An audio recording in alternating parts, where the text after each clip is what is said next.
What's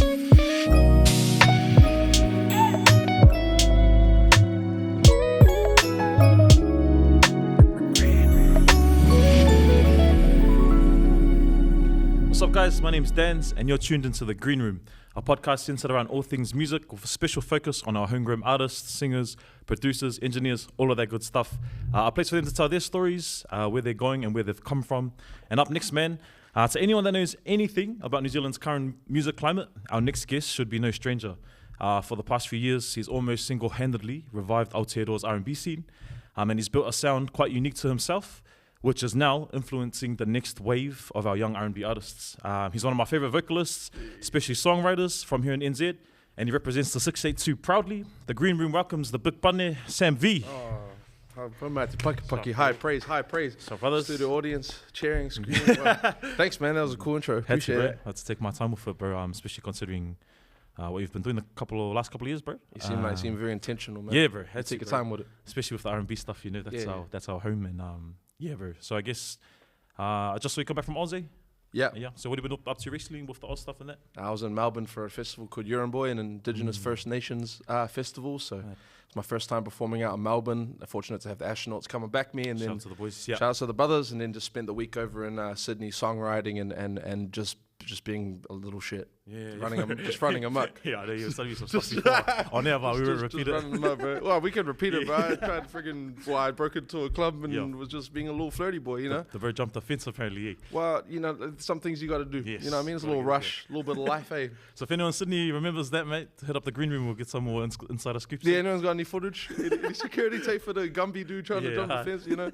Yeah, shout out to the Aussie single ladies out there. I see you girls. Hell yeah. Hey, fun is always on, bro. Shit. So yeah, shout out to the astronauts, like you said, bro. The boys' first time jamming in Oz too, was it as well? Like I was their first time jamming in Oz. Yeah, I was there a few years ago for Promised Land, but my first time going over and bringing a full band and had to have the full noise, man. So bro. yeah, we did our thing, man. Yeah, it was great. All went well too? Yeah, festival was solid? It was all right. Yeah, like sound check and stuff was a little bit messy in that, but you know, just for us, it's about putting our best foot forward. And bro, there's a space in Australia for R&B at the moment too that I can see. So I'm so happy to go over and bring it. Mean, bro. Bro, so I guess the Green Room is pretty much just highlighting all of our artists from New Zealand especially and all of the stuff that they've been through, and ideally we really like to start at the beginning, bro. So give us a bit about young Sam V, early life, all of that stuff, bro. So I'm 27 years of age, was born in Wellington. I'm Cookie Dutch. My old man's a guitarist. My grandfather was a radio host. My old lady's a music head as well. And they noticed I could sing when I was 2 years old. And my second birthday, sung Happy Birthday louder than the rest. And like, damn, this guy got a little perfect pitch. Hard. He got a perfect Gotta pitch. foster it, eh? Yeah, got to foster it. So started putting me into competitions. I started winning them. And then they started putting on YouTube covers back in the days of like OG Justin Bieber, Kid Rahul days. Got hit up by a label at the time called Parachute Music. Shout out to Parachute, back when there was a label. Did a little development deal with them when I was 10, 11, and then signed at 12 years old by D&K World Music, who was being looked over at the time by Brother D and Andy. So the cautionary Dawn Raid tale, you know what I mean? So I kind of grew up around the Denal Lewises and the Swisses and the Sonny Bishops of Peter the world. T's area, all of that, Peter T's, man. And that was my introduction into Aotearoa music and into songwriting. Moving then into working with Vince Harder, and then moving into being an independent, self-managed, self-writing artist with Eddie and all that kind of stuff. Hard. I'm the youngest OG you'll meet, bro. It's 15 years deep already. Bro, it's weird because the way you've explained your career, but to a lot of people, it feels like you've just been on the scene. For sure. Yeah, but especially for the music you've released, bro. And so you're saying Wellington, bro, but did you grow up there much, or straight to Auckland? Born there, moved to Wellington when I was 7. Got into performing arts and whatnot. YouTube covers kind of opened up the doors for me, and then the whole label route. Yeah, man. And so in Auckland, you're central based there, or grew up in Central A? Yeah, I grew up in the CBD. Yeah, that's so fuzzy, bro. A lot of people will rep like, Grey Lynn or Ponsonby Point Chev, but I'm literally from town. Yeah, bro. Like if you know where Spark Arena is, like just next to that. How fitting, eh? Well, I mean, I love it, man. Yeah, I love the movement. I think I'm attracted to hustle and bustle and being amongst noise. Yeah. So it's all I know. It's what I love. Bro. Yeah. So growing up there, like especially because I know you told me you're right next to Spark, right next to the tuning 4K in that That's area. one, yeah. Yeah, bro. So how did that influence your music? Like, I don't growing up in that know, area? maybe not. Like, it definitely made things like the New Zealand Music Awards really accessible. Yeah, So I got to see the red carpets being laid out, and I don't know if it influenced it, but just I guess being surrounded by a lot of people in traffic, I was like, okay. this is definitely like a life I want to lead Yeah. to some extent. But yeah, And, for sure. What about schooling wise, bro? Where'd you go to school with? I went to St. Peter's College. Oh, nice. Shout out. You know what I'm saying? Shout out to St. Peter's College, man. SBC, Gardner 23 Mountain Road. Yeah. Yeah, went there.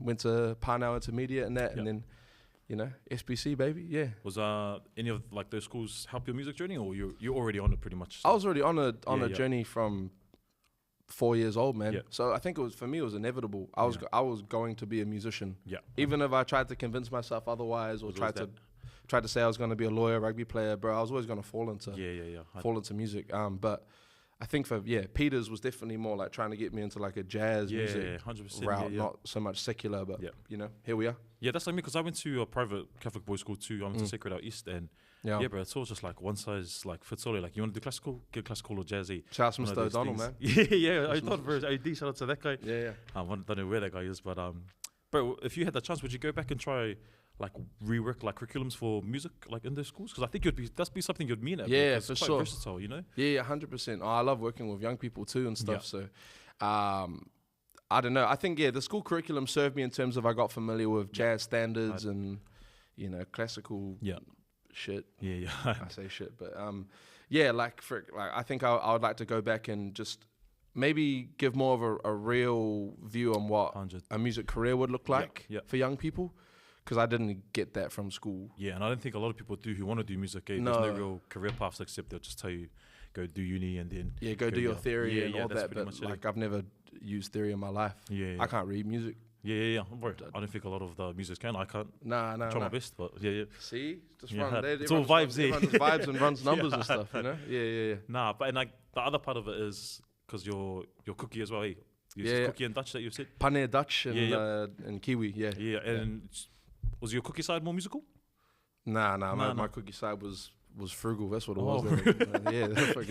My cookie side was selfish. That's what they was, bro. Yeah. Shout out to them though in the Netherlands, bro. Yes. Eating cheese and shit. I guess, you know? So did your family? Because you talked about, was your grandfather that played, or sorry? No, my old man. Old man, yeah. So he's cookie. Bro, he kind of grew up in music too, and he traveled and that, toured, and yeah. But I think he opened for the Dudes back in the 70s. If you're not okay. familiar with the Dudes, bro, that's Dobbo's band, Dave Dobbin. Yeah. And he was like, young poly boys from Rotorua doing like funk music and stuff. Oh, you know? wow, cool. Yeah, so I think I inherited a lot of like love, especially for R&B, Yeah, through that fella. man, bro. And was Dad like pretty like keen on you doing the music stuff? Was he My old helped man, throughout the way? Yeah. my brown twin. Yeah, bro. Yeah, bro. Nah, He like, was always supportive in that. bro, loves Oh, it. man. I know he's proud as hell. Like, yeah, I think he's probably been the biggest advocate for me. Like, Yeah. I remember one time, bro, I was like, I put it this way, I didn't lose talent quests, but I lost one once. Okay, yeah. And I didn't like that very much. Yeah. I was 12 years old. I think I sung Grenade, Bruno Mars, and my track started late, so I came in at the pre-chorus. Oh, I missed okay. the. Anyways, did my thing, doing all the runs and that. Bro, I came second, G. I was gutted. Started crying. Who came first? You remember who came I started first? crying. Well, exactly. Who came first? Exactly. Do we You know remember where them? you are, yeah. No. That's who came first? It We doesn't don't remember them. Nah, it doesn't matter. Nah, freaking chip on the shoulder, carry forever.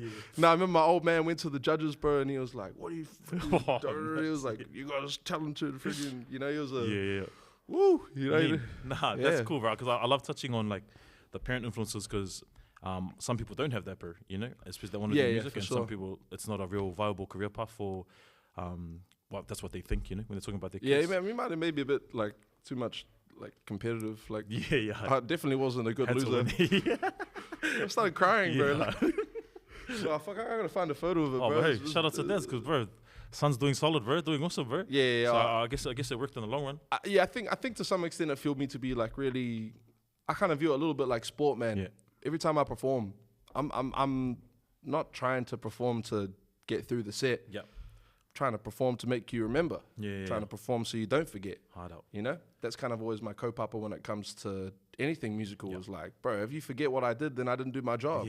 Hard. Yeah. True. So Yeah, remember that's probably the biggest thing. Like if people knew you got a mean set, a live set, bro. And obviously I've seen Sam live a few times, so yeah, I could definitely say it is. And what about like any like go to church or anything like that growing up? Nah, bro, not family, not religious in that. But like, I definitely like had like family friends that took me to those Easter camps and stuff. So I was around it, but not super religious myself. Nah, that's cool. I wanted to touch on it because like a lot of the musos and a lot of the boys, the Auckland boys, like come through church and come through that. And bro, to be honest, when a lot of the boys first heard you, they were like, bro, the bro must have come through church or something. The bro must have sang at church. Like the feel, like the way you sing your R&B, it was almost like a hint of gospel somewhere, the boys thought. And so for a long time, the boys were like, oh, no, I don't remember Sam at church stuff. Or well, you know what I think it is? I think I picked it up through osmosis as like my dad used to come home he used to be a bar manager, so he'd get home, 5, 6 in the morning, and he'd be on a buzz, so he'd turn on the music. Right. 90s R&B playlist, and he'll pass out. Oh, and okay. I guess I'm subconsciously 4 to 12 years old, picking up on all of these Brandy melodies, Boys to Men, Brian McKnight, Tevin Campbell, and replicating them. And I think I noticed when I was 7, 8 years old that I could do runs, and I had a different control of my voice. And then you start getting creative with it when you realize you can write too. Yeah, that's how I picked it up. Yeah, for sure.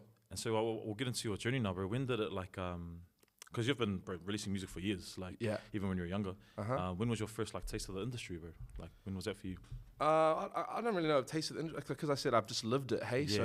I put out my first single when I was maybe 11 or 12 years old. Put it out on iTunes and stuff, and got an experience of having a reception. Then my first commercial single was a song called I Want Ya, which I put out when I was 14. Would have been maybe year 10. Shout outs to D&K World Music. Shout outs to D-Love who produced it. And I remember it being on Flavor and My FM, and me doing the rounds, me performing at the girls' schools and hating it. Which you might think I'm kidding, but at that age, I did not like it. The attention I was not down for at all. I wanted to play Minecraft and Modern Warfare 2 with the boys and rugby on the weekend. And here's these girls throwing their scarves at me. I was like, get away from me. Ooh, cooties. What are they throwing now? Shit. Ideas, you know what I'm saying? Nice. They're throwing ideas. They're throwing plans at me now, man. Shucks. Nah, that track, bro, because there's I don't know if you've seen that TikTok account going around, and it's throwing out old school NZ songs. Have you seen it? Yeah, bro. And your one popped up, G. Someone put an old school NZ song? And the comments for it, all of them were like, I did not know this dude was from New Zealand. Everyone was like, I thought this was Justin Bieber and that, bro. That song was killer, bro. That's what they were going for, man. But that was my first taste of the industry. It was also my first taste of seeing hate and negativity. Yeah. Bro, people telling me to die. Damn, bro. When you were young, how bro, I was freaking 13 years old, man. Shit. Man. I don't even do naughty stuff yet. You know what I mean? Sucks. It sucks. No, but even that pure soul. Wow. Yeah. The purest I've met, I can definitely tell you that. Oh, wow. Thank you, brother. Yeah, see? The brothers know too. Bro, I guess that's what I mean segue, bro, because then the other thing I want to talk about, because, bro, in New Zealand, obviously the tall poppy thing is crazy, bro. Yeah. And I heard a chat other day on my FM. They were saying they don't think it happens anywhere else in the world as prevalent as it is here. Oh, yeah. Yeah, bro, and we're quite bad. So, and I know, bro, because the music you release is so, R&B's mean, bro, and the music is out there and it's awesome. A lot of people just don't like people sticking their head out, especially doing the sort of sets and music you do. I mean, we don't I think it's because we think collectively, we think the village, the well-being of the group, hard. As opposed to the shine of the one. Yeah, hard. But I think because I've grown up in circumstances that are so unique that I've always just been one anyway. Yeah. So it's I don't mind going out there and just being myself, man. Be unapologetic. Ultimately, we're gonna be here for what? If we're lucky, 60, 70, 80 years. Bro. We got an expiry date, so may as well go and put your best foot forward and try to be great while we're here, you know? Yeah. Even definitely going to Australia, it's a little bit different there, man. There's only love and adoration when I went over there to Sydney and stuff. But, at the end of the day, I say hate's fine. I see it. If people were indifferent towards me, I'd be worried. The fact they have an opinion means I'm doing something right. Yeah. I mean, and one thing I do love about you is when I was growing up, and the musos will know, there's this fake humbleness, but not doing it intentionally. The biggest example I could say is when people come up to you after you do your songs, and they're like, oh, bro, mean set. And everyone's first like reaction is like, nah, all you. Yeah. Like that attitude for me was ingrained in me for ages. Sure. And then I've kind of learned to grow out of it. And especially when I met you, so I kept telling you after your shows, like, bro, mean stuff. And I love the way you'd always say thank you. Yeah. Like, your first one was, oh, thank you, bro, I appreciate it. Yeah. And I love that answer. Like, because that's how I do it now. And then someone taught me it's like, you're not upping yourself, you're acknowledging the hard work you put in, and you're acknowledging that they like your music, and you always do that to me, and I love it, bro. And you're a slick front man, bro. Soft, bro. You should take pride in your sets. Yeah, hard. Yeah, there's a slickness that only you have in the Aotearoa scene, and me and Hales talk about that. Shut up. Every time you perform, we're like, bro, slick with the vocals, but he's slick with the energy. You know what I mean? That's right. Yeah, well, you have to, man. Like, so anytime someone says, bro, that was dope, I'll be like, thanks, man. It was pretty sick, eh? We did our thing, man. We did our thing. Bro, you should go out there and swang your sword. Yeah, 100%. At the end of the day, bro, we put so much, we've put decades into our craft, knowingly or not. Why would you not then go and celebrate your craft? You know what I mean? We're in quite a privileged position where people are sometimes paying to come see it. Cool, man. Yeah.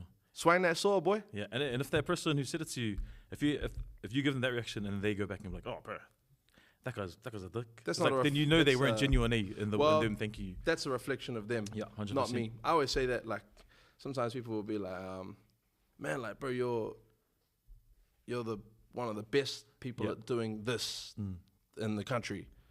I know, thanks, man. Yeah, I appreciate that, bro. Yeah. And I'm like, it's not in a way where I'm trying to diminish anyone else's shine, bro. I'm just trying to acknowledge what I've put time into, and I hope more people, especially Polynesians, bro, go away and take that same confidence. You know what I mean? Yeah. Bro, we put too much time into our talent to not then back our talent up. Hard. Yeah, and I just want to say that's something I love, bro, because you've always said that to me after I come and talk to you. And that. So it's me, bro. Yeah, hard, bro. And we all know you can sing, bro. Your vocals are obviously out of this world, bro. Everyone knows that. Do you have perfect pitch, bro? Like, I can figure out like keys. Yeah. So you got really good relative? Is that I think it's relative. Yeah. No, that's something like that. I might do. I'm not sure. Yeah. I can figure it out. Yeah, hard. Yeah. I love your vocals, bro, but probably my most favorite thing about you, bro, is your songwriting, G. Yeah. Crazy, okay, bro. That's cool. That's a big compliment. Yeah, bro. I love songwriters. Like, obviously, some of my favorite artists are songwriters. Sure. Especially yours, bro. And like, has that always come a bit natural to you, like writing songs, putting stuff together? I think so. I mean, to say it's natural it's probably just because of years, man. Yeah. Like, started writing when I was 10, 11 years old. Yeah. And I think I've only really got real polished at it in the last three or so years. Yeah. And it's just the amount of exposure that I've had to songwriting, and I'm so fortunate. I get to write for so many of my peers. Yeah. That and I'm proud of the time I put into it, and then just how it's developed. There's nothing like telling an R&B story and then decorating it. I mean, it's all about love, innit? But the freedom that we get to explore melodies and stacking layers and harmonies, counter melodies, is like, you don't get that in other genres, you know? Yeah.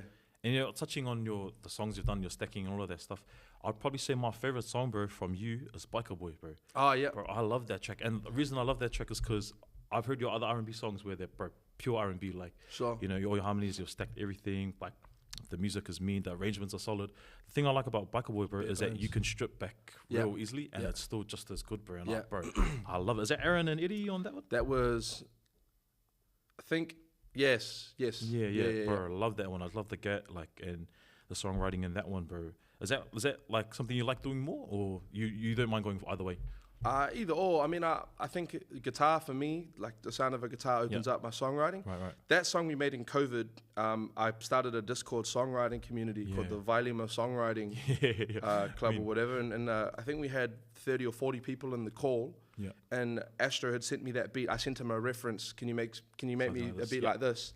Sent me like a draft. Bro, I wrote that in front of 30, 40 people as an exemplar of getting out of your head and just write the first idea that comes down. So I was breaking down my songwriting process, came away from that and was like, I'll finish it, did the harmonies. And then, we even shot the video in lockdown too. Yeah. That one on the bike with the GoPro. That was cool, bro. But yeah, I like the duality that you can strip back like that and it still sounds mean. And because, bro, I know you can stack harmonies for days, but that one, bro, was real like... it's tasteful, huh? Bro, okay. Love the G. And I thought, bro, to this day, it's probably still my favorite I appreciate that, man. Bro. But yeah, touching back on the songwriting, bro, you talked about that now you're writing songs for other people and helping them make their songs, bro? Is that like you get enjoyment out of doing that too? I do. I really get joy out of it when like someone can fucking sang, bro. Yeah. So like I love writing for like bro Elena, Kenyon, Juga, Yeah. Hamodel, Jaden Randall, like hard. those artists that can go. Hone, like there's nothing like working with someone who can like capture your idea and then like translate it in their own way. It's cool, man. I get a lot of validation out of doing it. Like often when we're writing R&B, it's love and heartbreak. So I pry a bit before, how's your love life? You know, blah, blah, this happened, X, Y, Z. How, let's write about it, you know? No, that's cool to me, because I almost feel like there's a signature now for you, because I can almost tell, like, man, Sam has to have had a hand in this, bro. Right. Like, and like, bro, it's so cool. Do you feel like you have that? Like, I feel like NZ R&B's in a great place, and I feel like I've made a real contribution. 100%, I agree, bro. Yeah, bro. Because when I hear some of the like I was talking about earlier, like Eddie's lives and that, like I can tell, man, Sam's got a hand in this, bro, because it's so mean. And I think you're the first one that I heard doing it here, and now it's like growing. So, bro, I think it's something to be proud of, bro. You obviously you can feel that, eh? I can. I feel there's a real renaissance and there's a real bubbling R&B scene here, and you fellas are part of it too, bro. Like, it's exciting for me, because I think when I was a little bit younger, I didn't have too many people to look up at and be like, here's someone who's doing it so you can feel quite isolated in that. But I feel like there's like a real era at the moment where this R&B sound has come back to the fray, bro. Like, hard. You know, but shout out to the OGs, of course. You got Neezy's, AK Brown, Aradna, Eddie's, Peter T. But you know, there's a bit of a gap in time there, and there's a few people like Bailey Wiley who kind of held it down. But there's an era and it's right now, bro, and it's mean. I can see it growing, and that's mean, because my next point is, bro, like for so long, I guess it was almost hard to do anything else than what New Zealand loved as a sound. Like, do you get what I mean? Oh, like reggae. Yeah. Like, you know, people only like that sort of stuff, and R&B was hard. Did you find that challenges a bit earlier? Oh, of course, but I always, like, my co-papa with songwriting, bro, is I want to make stuff that I want to listen to. Hard. Bro, there's nothing I listen to more than my own demos. Like, bro, you have to. And if that's not a universal experience amongst artists, then 100%. like, You're not doing it right. Do you love yourself, guys? You know what I mean? Do you back yourself? You know? I don't get them artists to be like, I don't like my own stuff. It's like, what the heck are you doing here, bro? You know? No point. You got to enjoy it first, and then you know. Then other people you should expect to like it too after the fact. Mean, bro. So, backing on the songwriting thing, bro, is there anyone that you've written songs that people maybe not know that you wrote? I made like a list, but like, I mean, I've written stuff for like, I helped write a song called "Run It Back." For Kenyon with Craig. Oh, really? I know that one too. Yeah, and then I worked a lot on his upcoming project, and that stuff's not out. But I love those songs. I can't wait for them to come out. Yeah, bro. Like, I really wanted to get that dude, because you know how he's got like almost like an island pop kind of steez to him? Bro, I wanted him on an R&B bag, because he's got the swag for it, the charisma, he got a voice for it. So that project I love, but I don't know if there's any like sleeper songs, but I'd written Ezra Neil's one this year, written some songs for Hone, Naya, most of Elena's catalogue. Oh, shout out to Elena, bro. Yeah, she's popping off too. She's doing her thing. A song that Juga's got coming up, which I'm really excited about. A song called Overthinking by a young fella called Hales. Oh, shout out to the bro. Shout out to Hales, man. He's a talented It's our boy mantis. too. Shout out to the It's our shout out Hales. Yeah, shout out to Hales, bro. Yeah, for real. Yeah, a few more people too, but Nah, that's cool, because it's a good segue, because, bro, probably the biggest thing as musos and musicians who follow you was the Charlie Puth thing, bro. Damn. Like, that was crazy. Cool, bro. name. Yeah, bro. Obviously, if you don't know Charlie Puth, I don't know where you've been, but in terms of musicality and like musical ability, he's crazy good. Yeah. And he's like a tasteful Jacob Collier. Bro, that's the exact word. Shout out to Jacob Collier, but we'll go for Puth. Yeah, we'll go with the team Puth. So yeah, bro, tell us about that afternoon night. When was that? Afternoon, bro. Yeah. Well, actually, I wrote the song in front of Avondale's Year 13 music class. Oh, wow. As another exemplar. So Eddie's a teacher. Yeah. And we'll make a song for them in half an hour. Just, again, get out of your head, get the idea down. Finish the track. Next day, I really like it, we'll finish it. Go to his spot, record it. The comment section starts blowing up. It's like, Charlie's here. Yeah, whatever, bro. I'm in the booth here, fuck it, whatever. But then now he's there, and he's suggesting things for the song, to chuck in, like chords and shit. And him and Eddie had geeking out over music. I'm like, whoa, this is crazy. And then he asks if he can jump on the call. Comes on, hits me with a crazy cosign. And it was just one of those reassuring, validating moments that I think it's good for artists to have, bro. It's like, bro. I'm not crazy. I'm doing this. You know, we're on the way. Yeah. And is that song that you're doing? Is that one out yet? Yeah, it come out last Friday. It's called Guy for You. Yeah, we shot a video for it last Sydney, and then the bro went and got a feed, and his camera got stolen. So RIP the video, bro. But the song's out, at least. Yeah, at least the song's out. Yeah. And then the video can be in your imagination. Yeah. Is there anything else leading from that that you can talk about? Or bro, nah. It was just one of those one-off experiences, and you know, I'm not gonna force the try to get back in the graces. If it comes around, it comes back round. If I interact with them again, sure we will at some point. Yeah. Bro, the thing about that live people don't know is Timberland was in there too. He was also commenting. Oh, weird, bro. Yeah, bro. So like, really cool moments of like, shucks, like the world's opening up. Yeah, 2 and 1 on one. Because we're from the asshole of the world, bro. We're from freaking New Zealand. So like when we get these, I was gonna say we're not from Tonga. Yeah, damn. Nah, but shout out to the Tongan ladies out there, man. Nifokola, bro. When they get their gold teeth, man. It goes with my gold intentions, you know? That's compatibility right there, 1 and 2. Bro, if there's SMV, any Tonga tahinas out there, bro, my guy's looking, bro, he's keen. Sign me up. Do you know what I mean? Yeah. You know what I mean? They got attitude and I got intention, you know? Yeah. It's a match. See? My God. You know, G. It's your orange. No, it's good. Yeah. But then I saw you've been to the US, a few times now or 2 times? I've been a few times when I was younger, but I went in 2023 for 3 months. Yeah. Just to scope out the landscape over there. To be honest, we went pretty raw dog. Like we didn't have much of an itinerary or plan. It was just go over and see what we can make do with our time. Yeah. I was going to like 3-4 open mics a week. Wow. Just any place where I knew there'd be traffic and ears. Mm-hmm. And the doors kind of started opening. Yeah. So it's cool. Did a lot of work over there? Like got some songs down? Yeah, bro, I finished the whole EP out there. So I dropped the EP into 2023 called You Left Your Things Here.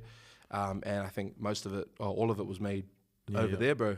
Got to work with a lot of producers over there. And I'm just very intentional with what I'm going to do. Like I say I'll do something and then it keeps you accountable. Mm-hmm. Do you know what I mean? Yeah. What's the attitude on working like?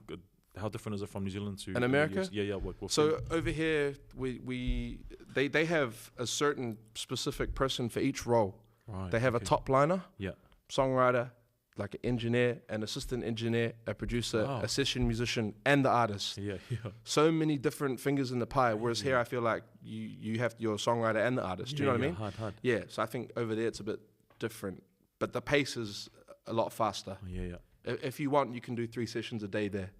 You know, whereas over here, if you do 3 or 4 a week, you're probably one of the busier people. You know. Yeah. And do you prefer that way of working? Was that? I just love pace. I love being amongst. I'm an extroverted person as is. So yeah. And so that was you. Jerry went that trip too. Jerry did, man. He got viral quick. Yeah, that's right. It was really exciting. He had an American Idol conversation as well.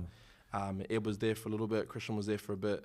And it was cool. Yeah. You know. Yeah. Yeah, because we had Aaron on the podcast, Astro, and he was talking about that. Astro the GOAT. That trip, hard, bro.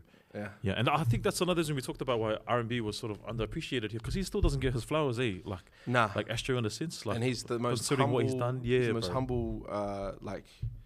I would not shy, but he's not one to go out there and shout from the rooftops. You know, so. He's amazing. He's a freaking genius, bro. Hard, bro. And he will get his flowers. It's one of those things that's inevitable. Yeah. Long overdue, but he'll definitely grab them. He just gonna keep on doing the stuff he's been doing, bro. Yeah. Now, I guess the cool thing too I've seen is that you've sort of stepped into a mentor like role with a lot of these young artists. For sure. So for anyone else that's coming through or that started like you or was wanting to get into this stuff, bro, what's some advice, bro, that you'd give those kids? Just the same advice I have when it comes to performing, man. Is you should. Every time you perform, you should be going with the mindset, intention that people shouldn't forget who you are. Yeah. Like, you need to put your best foot forward. I don't know. I think being part of the music community is important. Yeah. Contributing to it, going to shows, being a present face. Yeah, bro. And then consistency and output is everything. Yeah. You know, you have to be active. Yeah. Yeah. I see so many amazing, talented friends of mine who drop a song and then they're done. You don't see them for a year. Hard. You know, and that's where you'll struggle because we're competing against the world. You have to stay with the thumb on the pulse. Stay moving. Yeah. And people are looking at New Zealand too. Like I've never got eyes on us and they're just waiting for work. And 100%. Like I think Eddie's live's a freaking example of that, hard, bro. Like, but yeah, also good to have like goldfish memory. Don't beat yourself up about stuff. If you drop a song and it doesn't perform, don't have a sulk about it for 6 months and be scared. Next, you know, keep it pushing, bro. Bro, such good advice because even like myself as a part of Village 90, if you know us, then we have that same sort of like anxiety about about flopping or not doing well and validation. So for someone like you who's catalog's awesome, got a lot of like awesome success, bro, that's meant to hear, bro. And I know if there's anyone in that seat listening, bro, that's quite valuable, bro. So and I guess what's next, bro? What is in store for Sam V that you can tell us? Coming up in the rest of this year, we're almost halfway through the year, bro. So what's coming up for you, bro? I don't hide or shy from anything. I'm just got my tour coming up. So starts on tour and a project dropping on the 13th of June. It's called Take a Chance on V. Bro. You know, so it's coming out. Starting in Wellington, New Plymouth on the 13th Wellington, 14th New Plymouth, 27th in Auckland. I was going to ask you. I'm going to ask you on would Village 90 would they jump on that show? Oh mate, we would be keen, bro. Is it? Yeah. Depending on managers are gonna let us. They would usually let us. Would they? Yeah, be keen, bro. Is it August Avenue? August Ave. That's August Ave. Okay. Sam's got the plug, so we'll be keen. We'll be keen, bro. And then I need to ask Spider Town Baby too. I haven't asked her, but I knew I was going to ask her tonight. Do you know what I mean? I was waiting for the opportunity. You know. See. So we got that, and then I'm organizing my Aussie tour at the moment. Solid. July 19th is Brisbane, Wonderland. 27th at Soulmates DJ Set Sydney. August 2nd, Campbelltown. Ooh. So Southwest, nice. Yeah, it's a lot of hats to wear because I do it all self-managed and that. But it's cool. Yeah. And in terms of your music, bro, any like collabs you're coming up? Anyone like who's on the EP? Kenyon's on the EP. And Stalliano's on the EP. Wow. And then I made a duet with Jaden Randall the other day. Wow, she's bad, bro. Which I want to put out. Hard. It's good.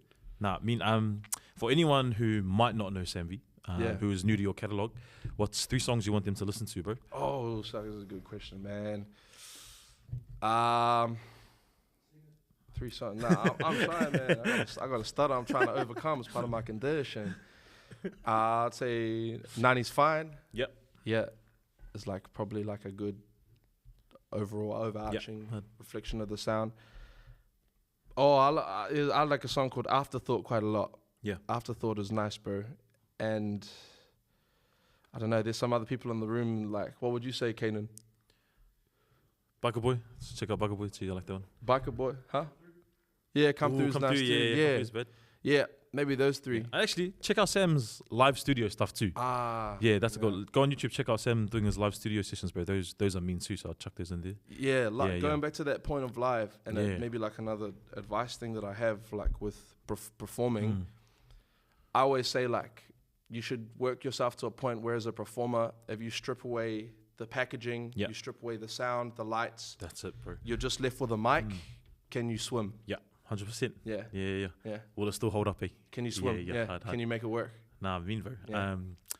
Shop for turning up. I've been wanting to get Sam on this for ages, just for your input and your insight. For scheduling conflicts, bro? Yeah, bro. We just had so many people come through, bro, so it's been busy as. But easy, bro. I guess before we get off and get out of here, bro, we've got, I think, two questions, rapid fire questions. Oh, sucks. Let's go. So your top 3 NZ R&B songs. This is a loaded question. Okay. Well, Rads is the GOAT of NZ R&B. Yep. So Getting Stronger is at 1. There's no secret for me. That's also my greatest New Zealand song. I might go, bro. This is stressful way. This is like, maybe like my baby, Peter T. Oh yes, check. Yeah. I'm gonna put him in there as well. Like, if you go and listen to that song, it's just a great song. Like hook, like lyrically, it's enticing, and then he's doing ad libs and stuff. It's like that's bad.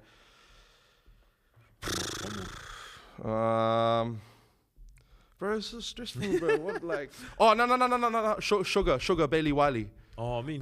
featuring Mellow Downs, bro. That's also on my, like, top 5 greatest, like, NZ songs, American Face Mountain thing. Oh, and I love her tone, G. She's got... Rushmore. Yeah. Not Face Mountain. Yeah. And last one, bro. 2 places... Oh, your top 2 places to eat in Auckland. Oh, bro. R.I.P. Nanny's, bro. The Jamaican food spot. Was it not there? Nah, they closed 2 weeks ago, G. Yeah. It was horrifying, man. That was on my bucket list to eat, bro. Yeah, it's a travesty, the man. one in Kingsland, eh? Is what it is, yeah. Oh, it's crazy. It's horrifying. And then maybe like spicy hot pot on Dominion Road. Oh, yeah. It's like a staple, you know what I mean? Like you're going to have the runs like the next day, but it's give and take. You know Spicy ones too. Yeah, you have a little dabble and then, you get the dabble at the other end, so yeah. Super. So I guess before we get over, you want to let everyone know where to find you? Obviously, that's all over social medias. Let them know. At samv.1010 on everywhere. Yeah. OnlyFans, Twitter, Nice. TikTok, Instagram, Facebook. Nice. The hub, Yeah, hub. Which is sorry. Awesome, bro. I just want to say a massive thank you from the Greenroom to you for jumping on, bro. Your insight is valuable to our next musicians, next vocalists coming up. So it's awesome to get that info out there for them. This Greenroom was great, mate. Best writer I've ever had. Me, bro. Yeah. But shout out, we're the Greenroom. Shout out to everyone who's listening, who's tuned in. Check us out for our rest of our poddies and for the next ones coming up. But in saying that, that's us. We're out of here. Sam V. Toodles. Bye. Others.